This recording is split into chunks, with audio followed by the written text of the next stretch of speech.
Hey everybody, welcome to No Story is Sacred. If you'd never listened before, basically, we're four siblings who grew up talking about the art of storytelling.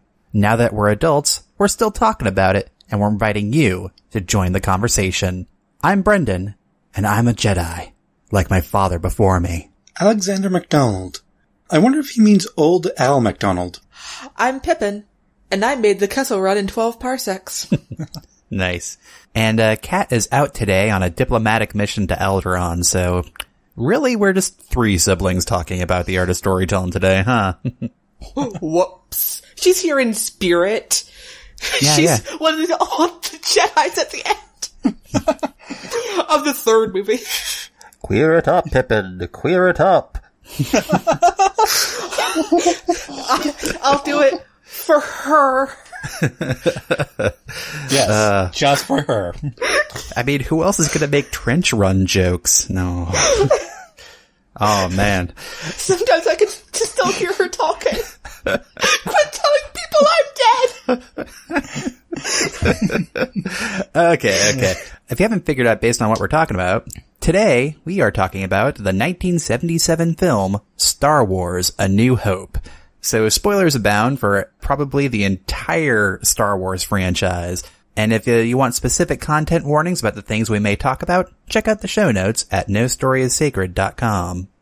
For those of you who haven't seen Star Wars, rare, but Possible. possible, yeah. The summary from Google is: the Imperial forces, under the orders from the cruel Darth Vader, hold Princess Leia hostage. In their efforts to quell the rebellion against the Galactic Empire, Luke Skywalker and Han Solo, captain of the Millennium Falcon, work together with the companionable droid duo R2-D2 and C-3PO to rescue the beautiful princess, help the Rebel Alliance, and restore freedom and justice to the galaxy. I mean, really, we also could have just read the opening crawl too, right? Tempting. No. It's tempting, yeah. But that would be a bit much. Also, where's the Chewie love? Yeah, no, there's sad like a Chewie in that, Tell that to J.J. Abrams in The Force Awakens, am I right? Let's not open that can of worms. This can of worms smells like Axe body spray. Touche. I also want to take a moment just to acknowledge for all, like, the super nerds that technically when Star Wars first came out in 1977, it wasn't called Star Wars: A New Hope. It was just Star Wars. Yeah. Also, I was really tempted during my summary there to call her Princess Leia. I would have stabbed you in the face. It just would have happened. Yeah, you'd have had two knives in your face because I would have also stabbed you. Then I'd be Knife Eyes. Johnny Two Knives. Johnny Two Knives. Gives new meaning to glaring daggers. Very proud of myself right now. I'm proud of you too, Pippin. So, let's talk Star Wars, the Tridge, or in this case, just the original. Yeah, we watched the original movie, and because of the way it's all worked out, the re-release that George Lucas messed around with. Oh, yeah. Well, somewhere around here I have, like, the original, like, Laserdisc version that they included in one of the special editions, because, like any other proper Star Wars nerd, I end up rebuying Star Wars every 5 years or so. It's a vicious cycle. Because it might add 5 new seconds of new content. Well, at this point, you want it to go backwards, though. True. Yeah. Like, just clean up the image, and that's all you need to do. Though, at this point, I'm friends with the grain. We're like Bane. It's like, oh, you have merely adopted the grain. You were... I did not see my first HD picture until I was a man. I was watching the movie, and I got thrown off every time there was a CGI alien. Yep. Oh, it is like, well, when they first started doing that, the tech really hadn't caught up yet. Mm-hmm. Oh, you mean the special editions? Yeah. Yeah.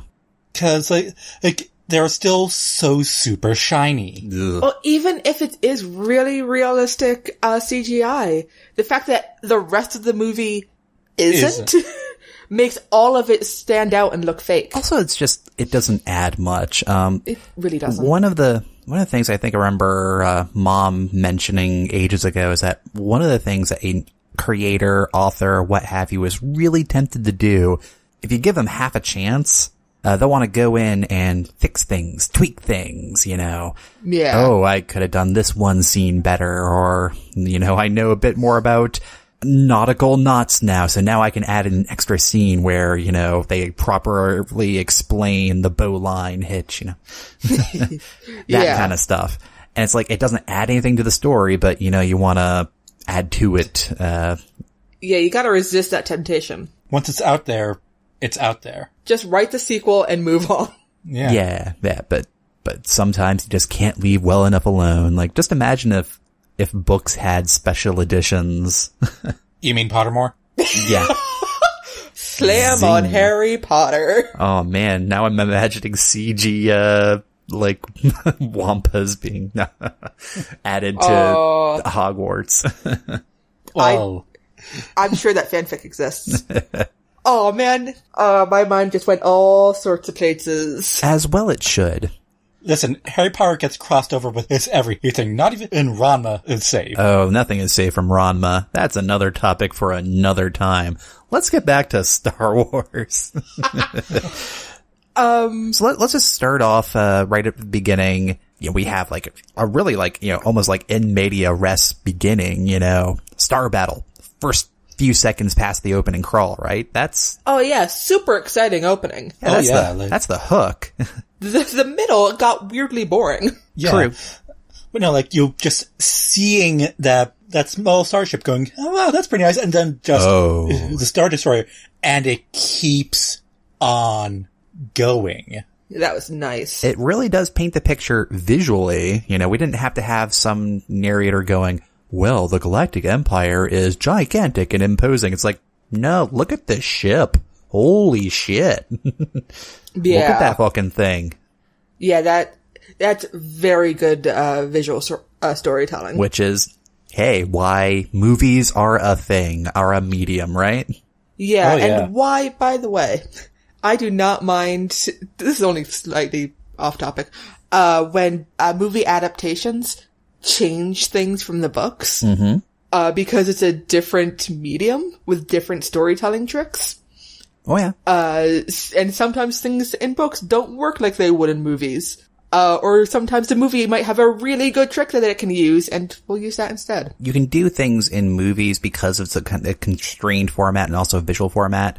Like for instance, due to the nature of how much time you have to tell a story, your stories end up being much more compressed and a lot more lean, which is a good thing if you're trying to do a 2-hour movie, of course. But I also remember seeing a pretty good video about how conversation and dialogue is a lot more natural in movie form as compared to a book. Yeah. Because the nature of a book is that it's question, response, that kind of stuff. Whereas in a movie, you can have characters interrupting each other and it seems normal. Because it is. Yeah. If you ever read aloud a conversation from a book, it gets weirdly stilted fast. Oh, yes. You've been talking for the past 5 minutes, and I haven't said a thing. But I'm weirdly cool with that.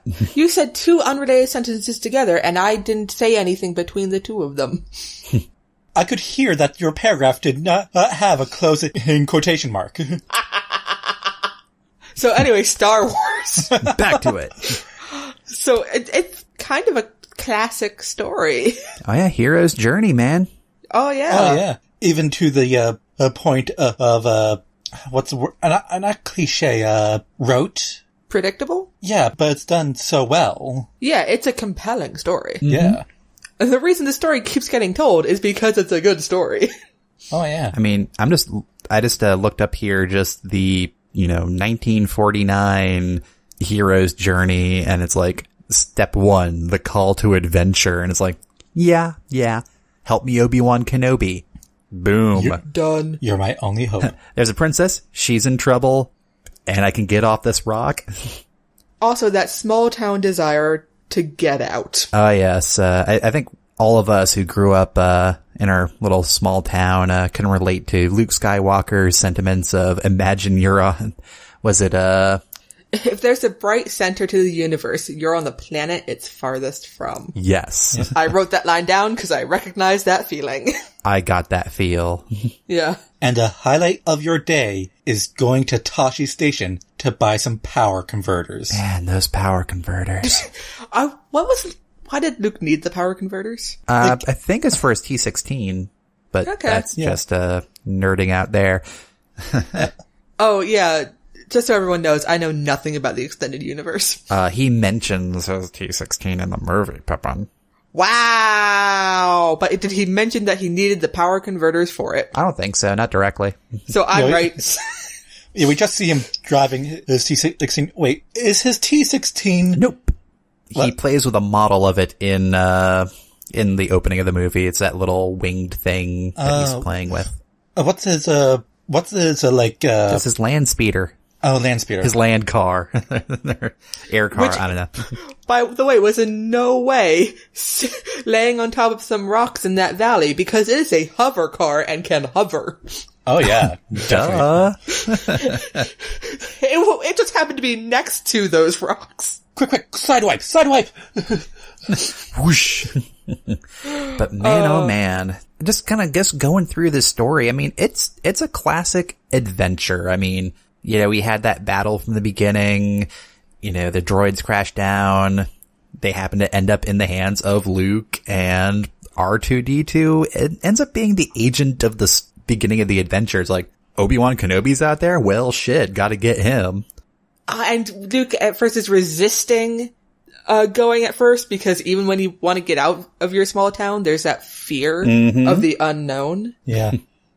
Which I also recognized. That's your uncle talking. But if they tracked him all the way to these Jawas, and that means they would have led him back home. Oh yeah, and as in any good story, the Guardians bite it. Oh yeah, it sucks to be the parents in a fantasy story of any variety, really.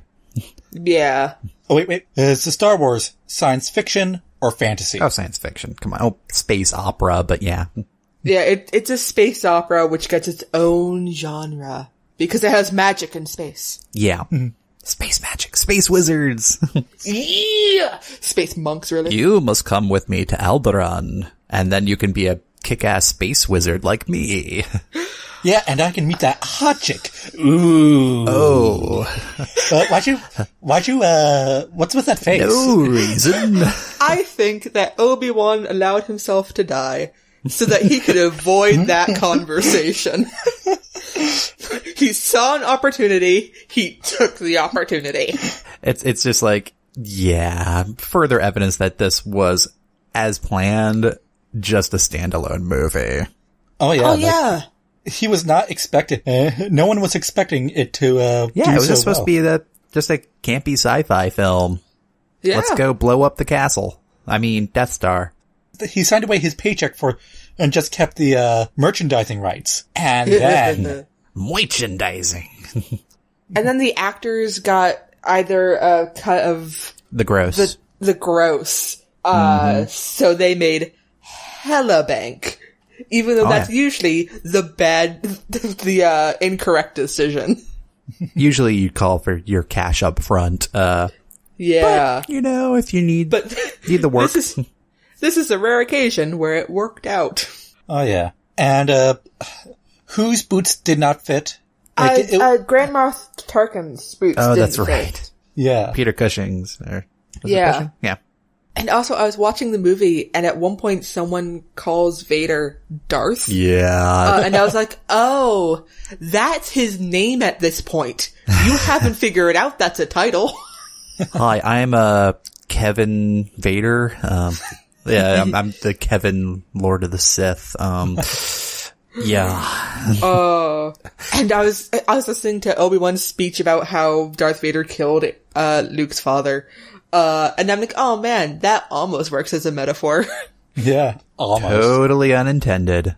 Although, really, that's the beauty of metaphor, is that after the fact, you can apply all sorts of meaning to it. Yeah. I mean, really, I applaud that they managed to pull that one off. I'm like, no, good job, you guys. That was clever workaround. Oh, yeah. And then even more meaning is added to it with the prequels. So that when you learn that Obi-Wan left him burning at the shore of a at a lava shore. Do you think he's still mad about that? Oh, hell yes. You'd think that'd be kind of a thing that they'd bring up the next time they see each other, like on the Death Star much later, which we're jumping way ahead, but it's like, Obi-Wan Kenobi. When I left you, I was but a learner who was on fire. Yes, when I left you, you were on fire, and without arms and legs. Flaming in more ways than one. Oh. Ooh. Yeah. Oh, the prequels. Oh, man. But yeah, let's go into like Luke meeting Obi-Wan and all that, where we kind of get this mystical element at least hinted at, right? We don't really see any physical evidence of the Force early on, right? No. Just him making shrieking noises, and you can just... And really, anybody can do that. Yeah. He's just like being a weird guy at the top of a cliff. Although in the extended universe, that is kind of tied into having a force power. It's like persuasion. You're lucky that I took my glasses off for this, because I was going to push them up like a nerd. I don't have glasses, and I was pushing up my fake glasses. I mean, we don't even see the physical evidence of the Force really until I think Darth Vader's choking happens first, right? I believe so. Yeah. Yeah, it's choking, and then I think it goes right to Mos Eisley, where Obi-Wan demonstrates the non-choking version of Force. Yes, and of persuasion. Yeah, and this is totally not an evil power. This is totally not an evil power. I've taken away your free will. You've taken away my free will. Get me an icy. Here is an icy. But yeah, we see Darth Vader choke a dude. We see the lightsaber. We do. You don't have to actually... Do you need the Force to use that? No. I've gotten confused by the whole thing. They got rid of the extended universe where, at least in some cases, they were like, that's a Jedi's weapon because it's kind of unwieldy if you don't know, like, precognition. It's super easy to accidentally cut off a limb. Yes. Yeah. It's kind of like you can use it, but it's like using nunchucks. Sure, you can use nunchucks, but you're also just as likely to whap yourself in the back of the head when you're trying to do something stupid with it. Yeah. I think that's the thing with them. Also, I think one of my favorite descriptions I've ever heard of the Force is from this movie.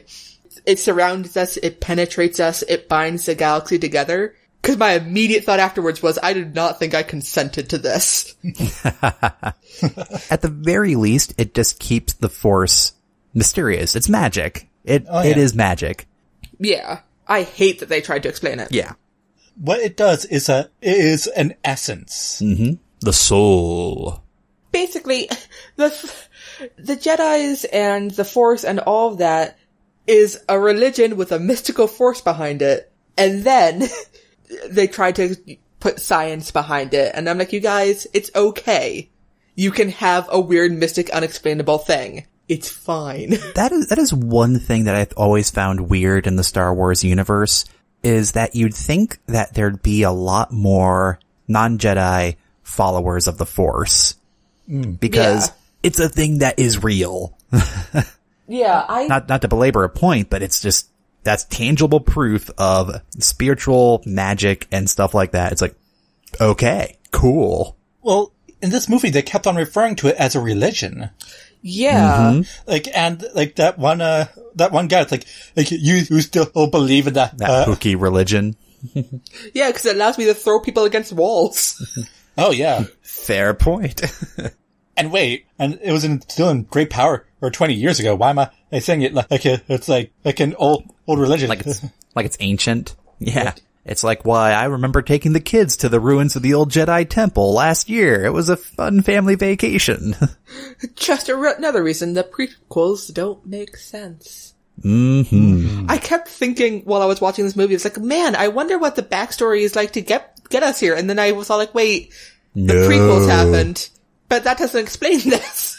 This doesn't make sense. Yeah. Not 20 years ago, or even 16 years ago, right? Yeah, because I think Luke is like a teenager. Yeah. Non-precise teenager, but Very young. Yeah. Young and optimistic, yeah. Yay! We can save the princess. Yay! Oh man, I meant to watch The Last Jedi, before this. So I can see Luke sort of at the beginning and at the end, spoiler alert for Last Jedi, of his arc. But then I didn't. I watched John Mulaney instead. I haven't seen The Last Jedi yet because a thing spoiler happened. alert. You broke a leg. Haha. Yeah. I will say that Last Jedi, I think, kind of made a nice arc for Luke. I will say that. And yeah, unlike, I guess, a lot of internet reviews of Star Wars The Last Jedi, I'm like, yeah, I left that with a positive feeling. There are so many videos. Oh, it's with the title of Where Last Jedi Went Wrong. Or, It has to do with the weird cognitive shift that happens when you have to abandon a few decades of fan base building on the extended universe. So you have this mental construct of how you imagine Luke had grown versus realistically how stuff could have happened given events that transpired. Yeah. It's like, yeah, sucks being a hero. so you mean he doesn't and start that school with Kyle Katarn? I mean, wait, what game was that? Jedi Academy? Was it legit Jedi Academy? I mean, it was follow-up to Jedi Outcast, but kinda, yeah. Oh wow. you said Jedi Academy and now it's like Star Wars High School AU? There we go. Because that's who I am as a person. You'll be sorted into Jedi House or Sith House. More like shit house. Oh my god, they all fought in the prank wars. Oh. Okay. Well, but anyway. So let's just get right to the meat of it, with Star Wars there. We had, we've been dithering a little bit here. We had Luke's call to adventure with Obi-Wan Kenobi, Princess Leia calling for help. His guardians are dead. Yeah. Die horribly. But it's okay. Crispy body. Yeah. He has an old man mentor with him, so of course he's gonna be A-okay. In no way is he going to fit into the mold of every elderly mentor in every bit of fiction ever. I'm gonna retire to Boca after this. This is my last day. One day before retirement, Luke. Let me show you a picture of my wife and kids. Oh. They hire Han Solo, the disreputable rogue who shoots first and asks questions later. No, shoots first and doesn't ask questions. Yeah, I think he tips the bartender, right? If he didn't, he should have. Just rude to shoot someone in someone else's establishment. That's my story change. Han Solo tips. Han Solo, who is getting his own movie. Yeah, in a couple of weeks. Yeah, and I'm not sure how the character development is going to go for that. Because he has to end that movie kind of an asshole. Who is rolling bluff on every turn. Yep. Do you think Han Solo dumped all his stats into charisma? And Dex. I mean, he's able to pilot a ship really well, so. Good point. And he's able to draw first. Hey, a higher enough Dex score, you can always draw first.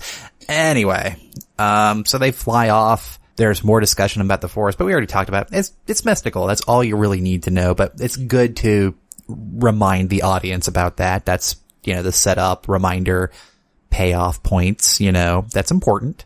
And Han is in it for the money. Yes. That is important to know about his character. Yeah, that's kind of his arc, in it for the money. Which, you know what? Fair. He's a mercenary. We all would. Yeah. But yeah, on the way to Alderaan, Obi-Wan through the mystical force is like, no, oh crap, Alderaan goes bye-bye. Yeah. And yeah, and basically it's kind of standard adventure format from there. They get to the Death Star, rescue the princess. Leia's awesome. Leia, who looks at this whole operation and goes, really? Fucking really? This is the best help I could get. Shit. And then they all jump into the place that they belong. 'Cause they are garbage children. Oh. They are well, no, Leia isn't trash. Luke and Han, sure. Leia doesn't get dragged into the trash. And down there they meet Matt Murdock. How dare you? How dare you? Are you saying that if Matt Murdock is in the movie that he did not find his way into the trash compactor? Listen, it's just where he feels most comfortable.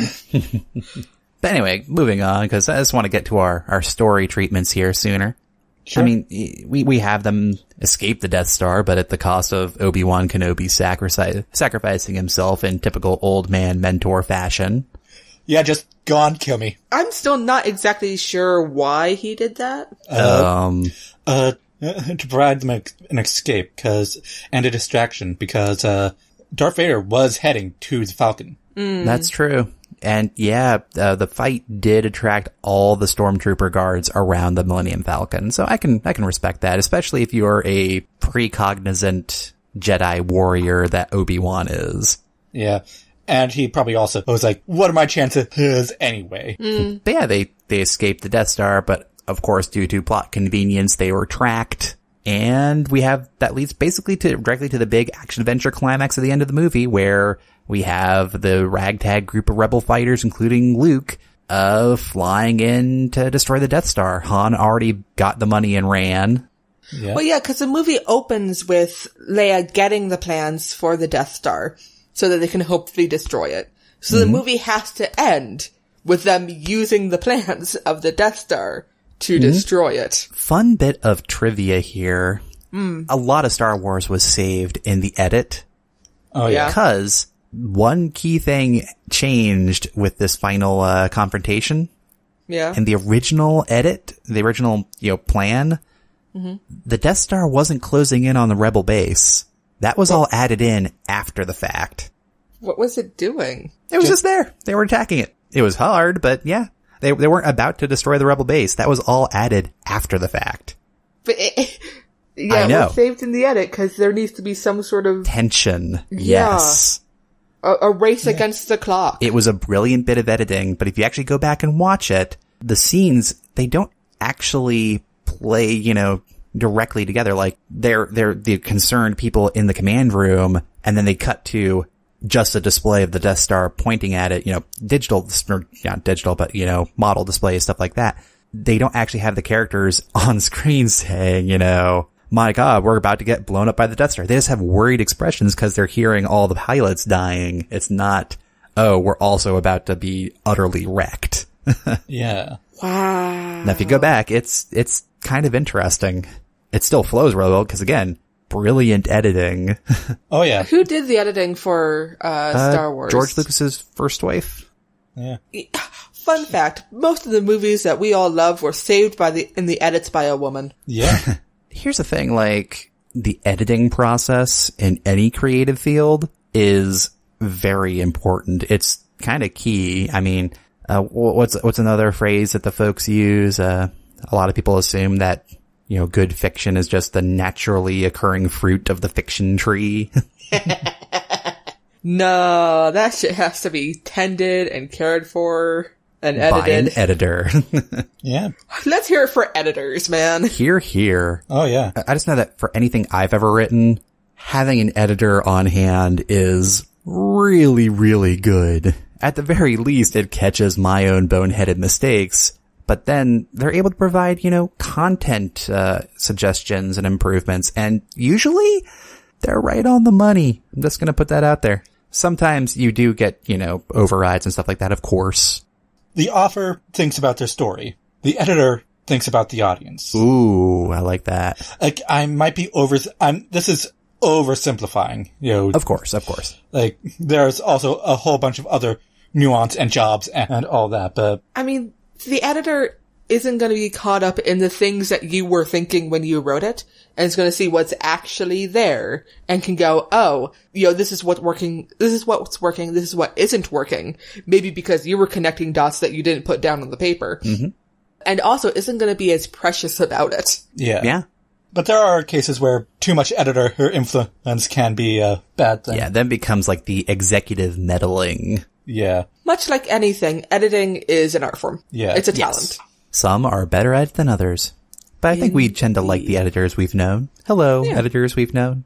Yeah. You're my favorite. You Yes, who's you. listening. Just you. Don't tell the others. Not the other one. You. Anyway, from there, good guys win because, hey, at the last minute, Han Solo comes back. Because, over the course of the entire film, since he got on stage, from the time he leaves, it's like, oh, you just care about the money. You don't care about anything. You're a dick. And hey, words have power. What? Yeah. What? And he comes in and saves Luke at the last minute, and boom, two proton torpedoes into a hole the size of a womp rat into an exhaust port. That makes sense. You're clear, kid. Let's blow this thing and go home. Hell yeah. The Death Star is destroyed. Darth Vader conveniently goes spinning off into another direction to be villainous another day. I thought it was very clever of them to have Vader off in his own ship, participating in the fight, because that's exactly like his character, but also takes him off the Death Star so he can survive. Oh yeah, the lingering threat. That is the story hook for a sequel that you actually have planned. It doesn't actually, it can lead to nothing, which is okay. He's still defeated. But if, we get greenlit for a sequel, this dude's still alive. Yeah, by the way, quick aside, I am wearing my, Vader, her t-shirt. Nice. Yeah, after it blows up, we have a minute of denouement. Yeah, we have a nice little award ceremony. Princess Leia is looking very nice in that dress. And then I assume everyone has a moment to mourn their dead, and Leia, an entire fucking planet. Oh yeah. Of which she was a princess. Yeah, it actually puts in hindsight, her consoling Luke at Obi-Wan dying, kinda funny. Also, Luke was bummed that Obi-Wan died, but his family's still dead. Yeah.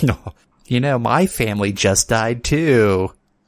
Oh, did the old man he knew a day die? Yeah, robot chicken. Yeah. Nice. Oh. So yeah, I think we've gone over the story, kind of in brief, but we ended up talking for 40 minutes because that's just the effect Star Wars has on us. It's also kind of who we are as people. Yeah. Near and dear. Yeah. So, fun fact, right? Uh-huh. It's been a very, very long time since I watched Star Wars before this. And I realized the other day that I'm not sure I've ever actually watched the third one. Really? Because it's such a part of the cultural Zeitgeist. hive mind and stuff. Yeah. I've seen enough clips and stuff that I feel like I've watched it, but I'm not actually sure I have. That's But a shame. also, I know you I had need to have watch it. watched it. I have watched it so many times growing up that I had to have watched it then. in Yeah. passing, at least. Yeah. So despite not being, that much of a Star Wars person as other people, I remember when Force Awakens came out, and everyone was super jazzed about it, in that way that nerds can be, where they also fear everything. I remember watching the first trailer and the music started, and I felt my heart lift. I just got filled with so much joy, and I was like, I am barely in this fandom, and I am so happy right now. Every time I hear the music, it just takes me away. Ba ba ba da da da. Oh, it makes me so happy. I mean, if anything, we've been going to science fiction conventions since before we could walk. So, I believe Alex and I were in utero for our first convention. yeah. Actually, have you guys seen videos by a YouTuber called Sideways? No. He does video essays about music, especially those used in movies. Oh, I'll have to check it out. And he also talks about the Star Wars music. Also how in Rogue One, the music is similar but different in really interesting ways. There is an anecdote going around somewhere that has, Mark Hamill, back when Star Wars was first coming out, complaining to John Williams that Han has his theme and Leia has her theme. Where's his theme?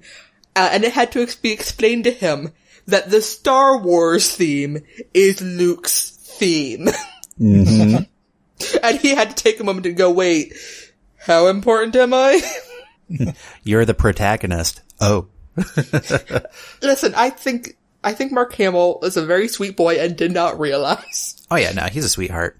Oh yeah. He's explained that even if he weren't in the movie, he would be just as big a nerd about it. Yeah. It is exactly his kind of thing. So, are we ready to do story treatments? I think we are. All right. Do you mind if I take a stab at it first?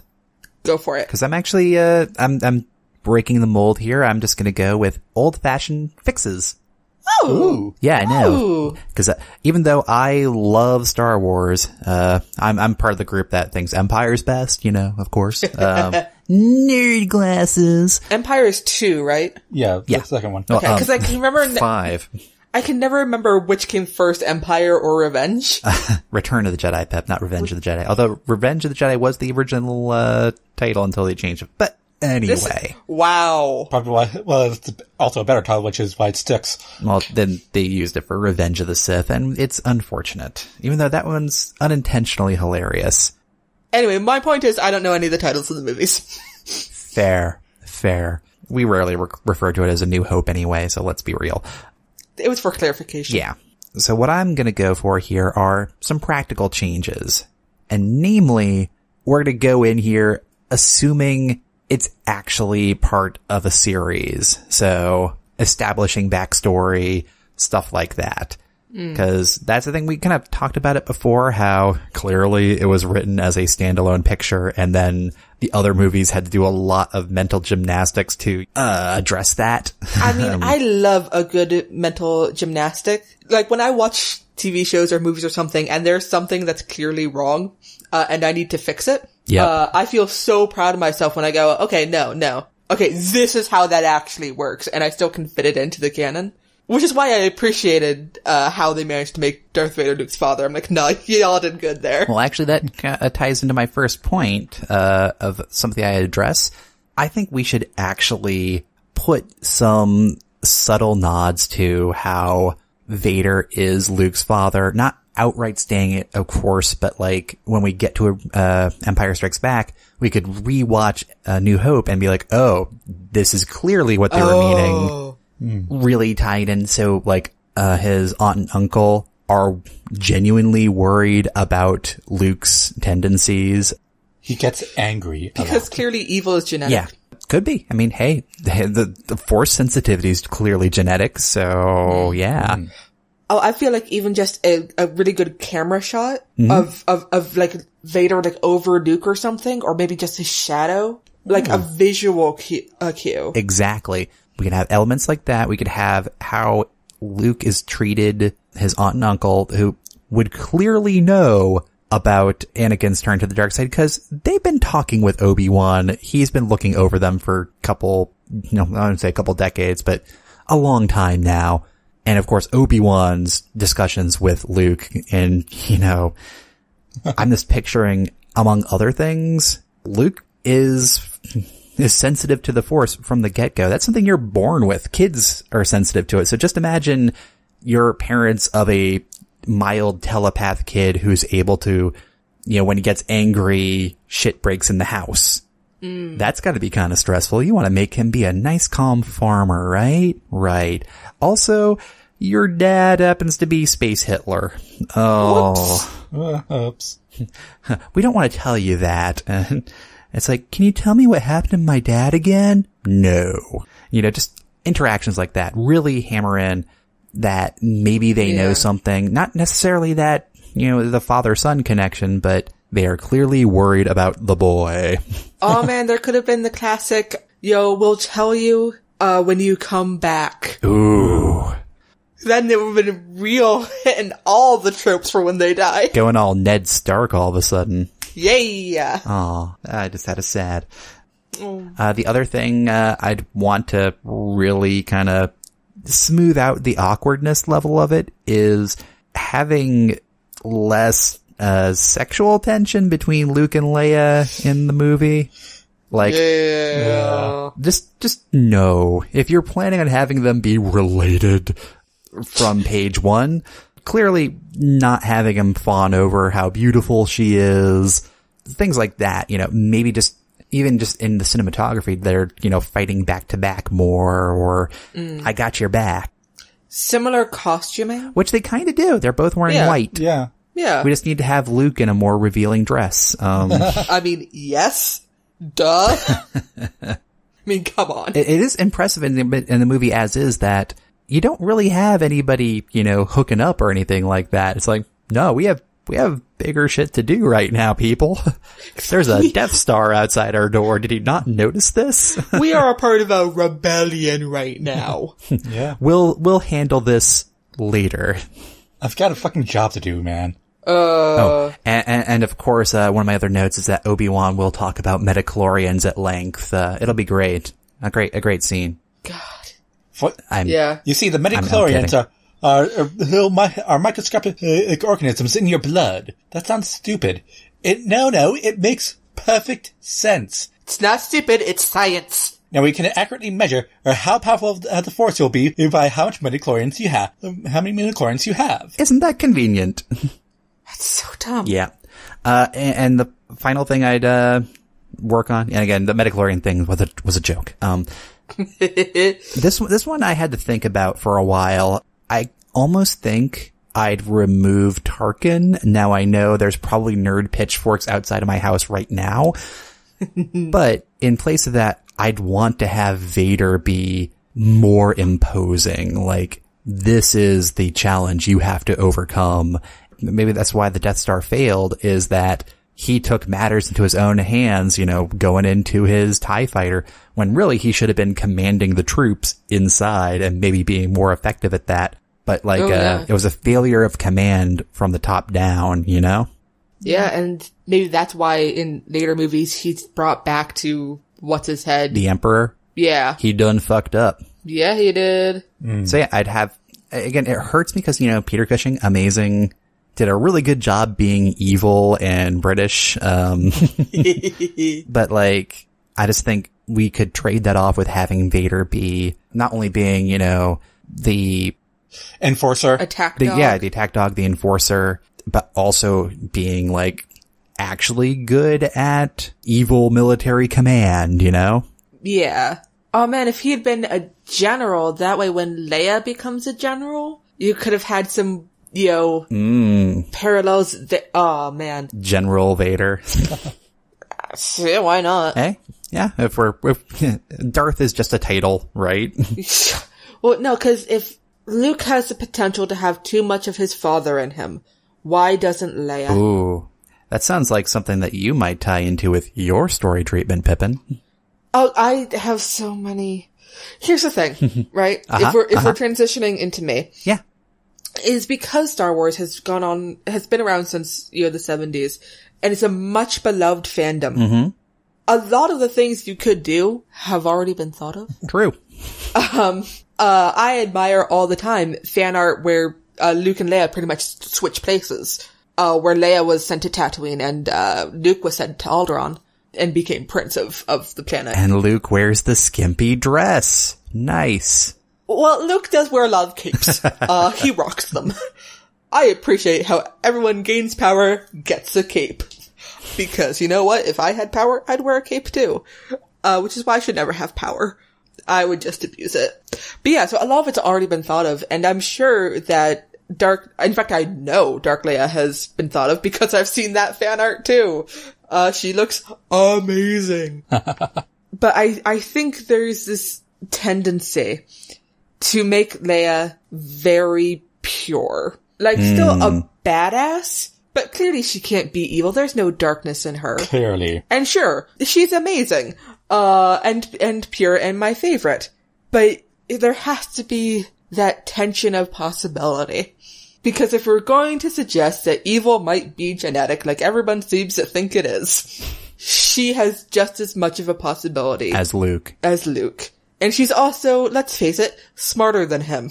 Yeah. Oh yeah. And it has a lot more to be angry about. Oh yeah, she does. Yeah. And she's got training in diplomacy with being a princess. She's got some warcraft going on because she's also a part of a resistance. She's a goddamn spy. And also, one of the first things said in the movie by Vader is, about Leia is there'll be no escape for the princess this time. I was like, what else did she do? Oh, her backstory's got to be interesting so far. Yeah, I'm not sure why we're getting a Solo movie when clearly Princess Leia is the one who's been having adventures. And I recognize that there are probably tons of novels in the extended universe explaining all of this. I actually give zero fucks. Come at me, nerds. Well, hey, in Rogue One, she was on that ship helping fight over the planet that held the Death Star plans. I mean, come on. Well, she was on a ship that came over, and that's where A New Hope opens. Mm-hmm. And in no way, when I was watching Rogue One, did I nearly cry when Leia came on the screen. Except I'm weirded out by the CG recreation Here's characters. the thing. When I watched it, Carrie Fisher had just died. Drowning in moonlight, strangled by her own bra. That's how she would have wanted it. Yes. And, her last word was hope. And I was like, oh man, there are my heartstrings. You're just tugging on them. And then the lights came on and I found out that the friends I was seeing the movie with had been crying for the last hour. Because they didn't see the ending coming. Oh, those sweet, sweet souls. Oh yeah. When I was watching Rogue One, I thought to myself, okay, this is clearly a suicide mission. At least one character has to die. And it was sort of up in the air to me which one. And then when the second character died, I was like, oh yes, I see what's happening. No one's making it out of this. Nope. And so I was like, yeah, okay, I see what's coming. So I didn't cry. Nope. But yeah, so Leia's clearly got the sort of, she has as much of a potential for darkness as everyone else. Okay. But here's the thing. That's not actually what I was going to go into this with. Okay. Because I was thinking, how great would it be if Han Solo were a woman? Okay. She's wheeling, she's dealing, trying to make her way in the galaxy because it's tough out there. In a male-dominated field of, mercenary, smuggling. And, she's still got that same look. She still shoots first because no one ever expects that of a woman. Chewie is her best friend. And basically, it's just the same, except then she makes out with Princess Leia and it's great. Because I am here to queer this up. Listen. There we go. It had to happen. Is it kind of a similar arc that original Han Solo goes through where it's, mercenary in it for the money, gets yelled at by the princess or prince or whatever, who cares? No, still the princess. Remember, I'm queering this up. Oh, that's right. And at last minute saves Luke's dumbass.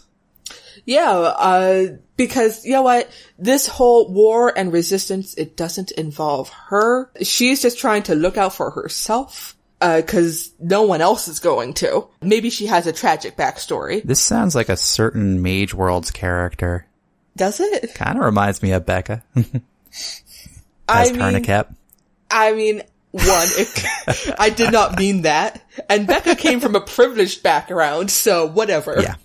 But yeah, and I don't know, I just like the energy of a woman Han Solo. Because then, I'm not sure I can explain how you don't necessarily need to change any of what she actually does, but having it mean something different by the fact that a woman is doing it. Like, she gets threatened by someone in a bar. It reads different. It does, yeah. How would the Death Star sequence change up, if anything? When they're inside the Death Star? Yeah. Well, it was a boring conversation. Boring conversation anyway. Listen, when a woman tells you it was a boring conversation anyway, you are hurt. Oh. But yeah, and I don't know, Luke trying to use male privilege to try to get her to do something and then finally just realizing, no, we just want money. Lol, nope. And maybe he accidentally mentions that she's a beautiful princess and he's more saying that for himself, but doesn't pick up on how she's suddenly interested by beautiful princess. Cause he would be so oblivious about that. Luke would be. He's a small town boy. He hasn't experienced too much stuff. Oh. Except for that one time with Biggs. What? 1 time, 2 times, and 3 times. Who's keeping track? at this point, definitely not Luke. It's been 4 times, and he... Yeah. Did Biggs survive? No. That's what I thought, because he said that thing about catching up. Oh man. Yeah. Oh man, did I do an accidental bury your gaze? Oh yeah, you kinda did. Oh. Whoops. Well, in this Biggs lives. Nice. But yeah, just without necessarily changing any dialogue or anything, the dynamics change. They can, yeah. Drastically. And I would love to see that. Also, more women with guns. Leia had one at one point and it was great. It really was. You can get that as a t-shirt. I have a magnet with Leia with her gun. I think it says a woman's place is in the Resistance, because it is. Cool. Alright, that's me. And then there was Alex. Nice. Yeah. Right. So, Pip, in your thing, you kind of brought it up. Whoops. Oh. Did I do it 2 times in a row, Al? The swapping of the kids? Yeah. Oh. Well, go on, Al. No, I'd like to hear your take on it, because I personally, this may, kind of expose me for being a fake Star Wars fan, but fuck it, I didn't actually go too far deep into the EUs or the fan characters or anything like that. I'm much more on average like a movie junkie, and then I guiltily read 1 or 2 of the books because they're kind of not great. There's like a good trilogy or 2, but yeah. And I didn't go into detail. I just mentioned that it's a thing that I've seen fan art for. Fan art, but what about fan story? Yeah. Alex. Ooh. So, here's the thing. Pip, you were mentioning it with Dark Leia. With this story, we would get a lot more, instead of Luke's kind of whininess, Leia would be kind of angry about being stuck in the, Oh my god, yeah. like, there's a resistance out there, and she's stuck here farming moisture. Is that what they were farming? Yeah. It was a desert planet, Pip. I don't know, for some reason I never connected the dots, and when you say it out loud, it sounds ridiculous. Yeah. The highlight of her weekend is going to Tashi Station for some fucking power converters. For her T-16 that isn't even running. That she doesn't even have. Oh man, yeah. There is no anger like a teenage girl's anger at the world. Nope. And, her friend Biggs has gone off to the Resistance. Oh yeah. Biggs to let them go. Why? Because he's a man. Oh. Like that simmering anger that you have inside when you're socialized to be nice. Oh my god, you guys, I'm having such feelings right now. Alright, so. And then R2-D2 comes shows up with Luke's message, "Help me, Obi-Wan Kenobi. You're my only hope." I'm like, who's this loser? Does he mean old Ben? And like, later, I'm gonna go find old Ben. No, you're not. Yes, I am. Sneaks out of the house with R2.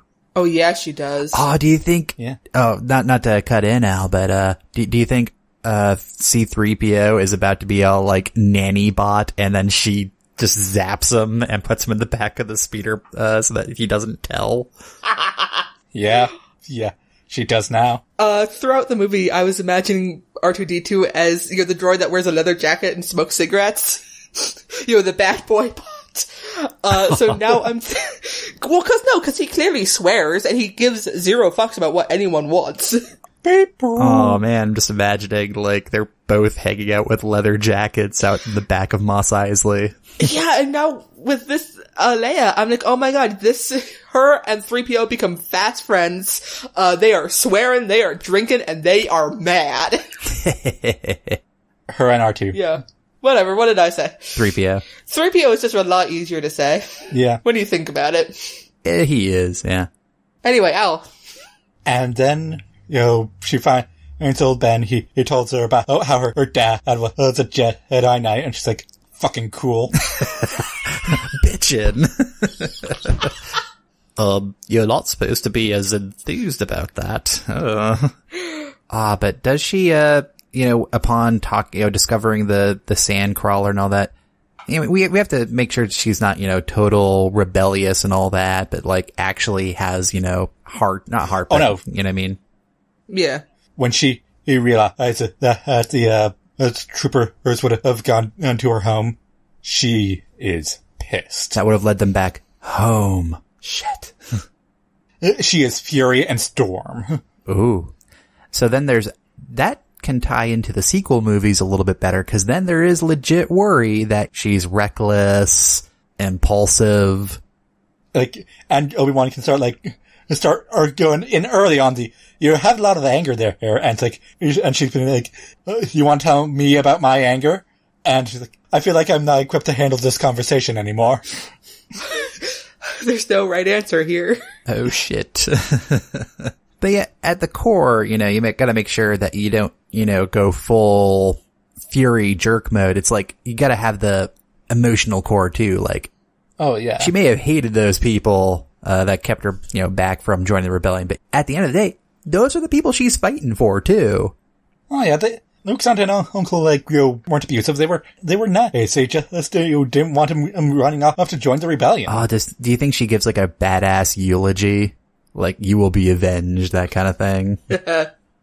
I think she does the Furiosa scream. Ah. Yeah. Just anger and frustration. Yeah. Well, cause then we actually get like a full-blown arc where at the beginning, in this first movie, as we tie into number 2 and number 3 afterwards, you really can tie in how she starts off as anger and frustration, which is the path to the dark side. So the other 2 movies, there's a lingering threat of, oh, she could go dark. Oh shit. That's exactly what happened to Anakin. Yeah. Too much of her father in her. Legit. Oh yes. I mean, that's the thing, like with Luke being kinda optimistic, whiny guy, you never really got oh yeah, he could go evil. He could totes go evil. I never really got that too hard. I was not worried about Luke falling to the dark side. Yeah, he's a good kid. Yeah. If you will not turn, perhaps she will. There is another Skywalker. Yeah, she's ready to go into Mos Eisley, shooting every stormtrooper she sees, and Obi-Wan's like, no! That won't get you what you need. You know what? Now who's Becca? True. Anyway, you go. Then, meeting Han trying his bullshit, and she's like, let's just go find someone else. And he's like, wait, no! Yeah. So, how does Luke change? The cape. The cape. Leia just tossing him into the trash compactor. Yeah. I'm not going in there. Kick. What I'm getting from this is that Leia is the most compelling character in this movie. Yeah. Mm-hmm. I worry about, making her too, Yeah, well, that's why, the Fury thing, I think, should be, or the anger side should be a character flaw. Oh, yeah. So maybe, rushing into, maybe they rush into the trash compactor and that's how they get into trouble rather than some other thing, that ties into it.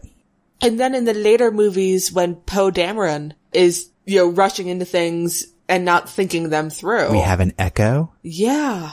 It's almost like poetry. It rhymes. Yeah. And then she blows up the Death Star. And, she's happy about it. But that smile lingers. Although, I'd almost imagine there could be like a solemn thing at the end rather than all the pomp and circumstance too. Yeah, you blew up the Death Star, but... Why do I feel so empty? Oh. And then there's a lot of, for the follow-up movies, a lot of self-reflection.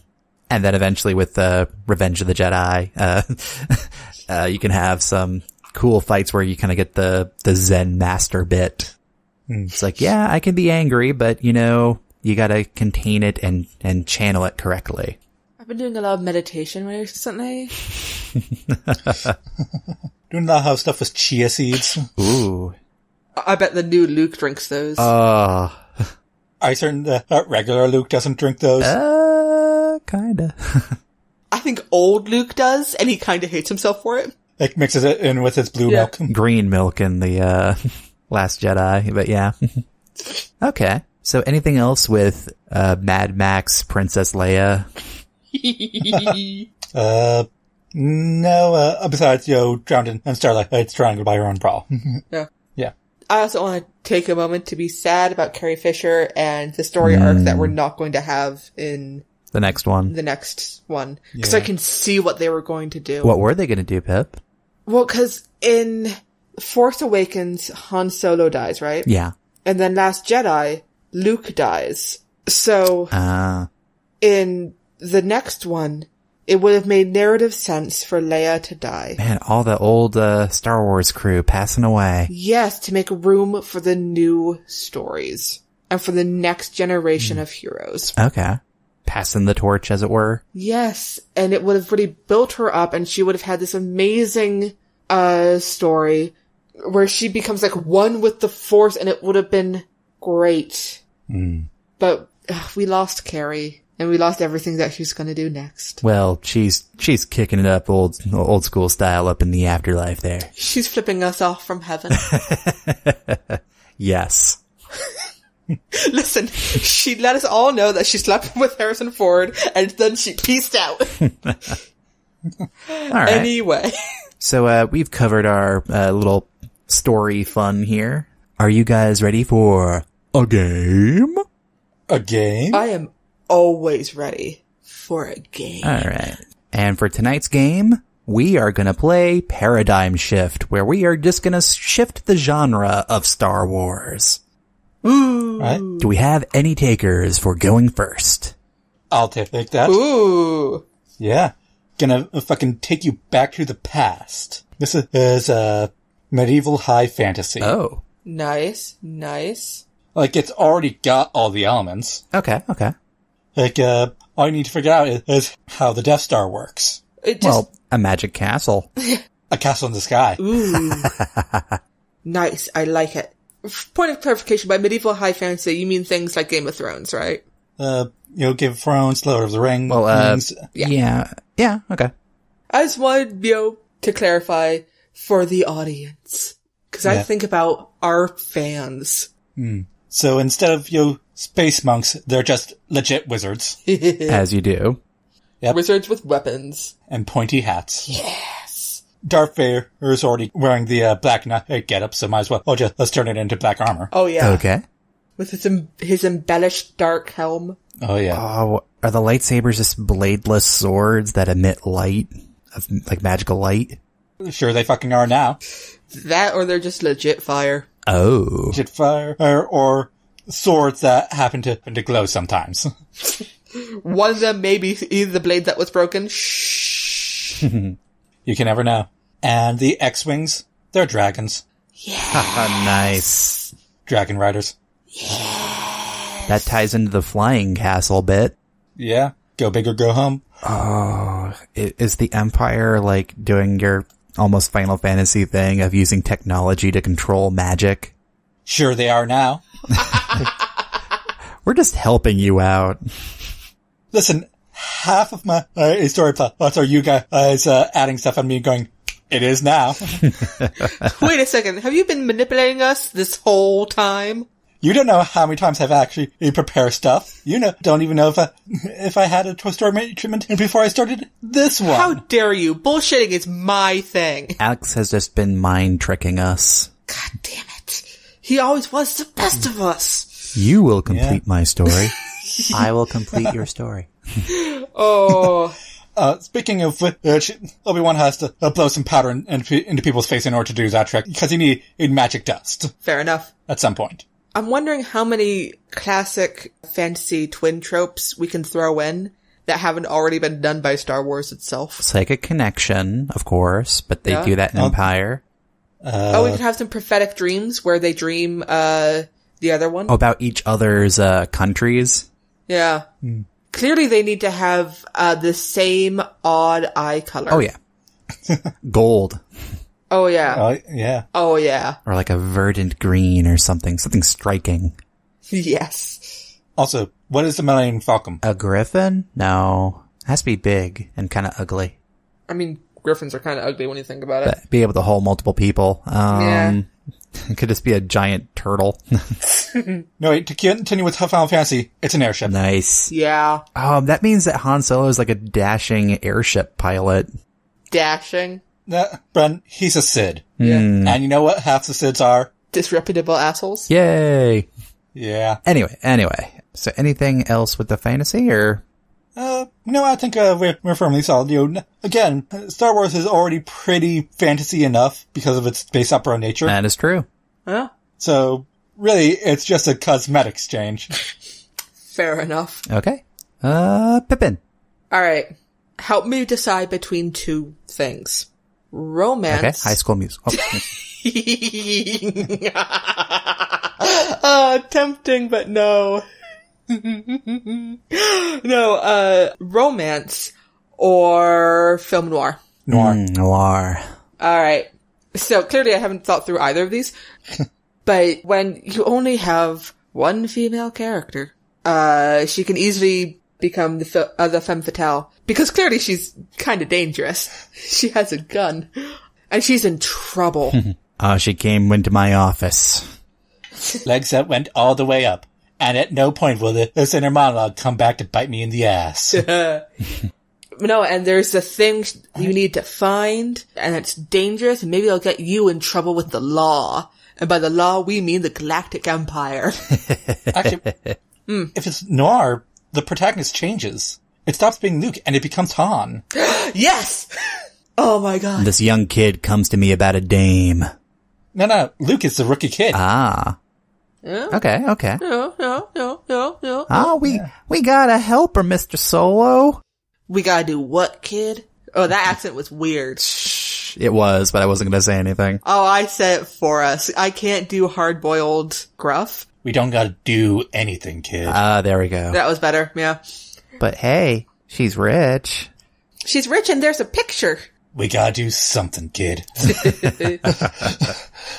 I always was a sucker for beautiful dames. Yeah, and, then there's the trouble that comes from helping out a dame. Like you do. Dames.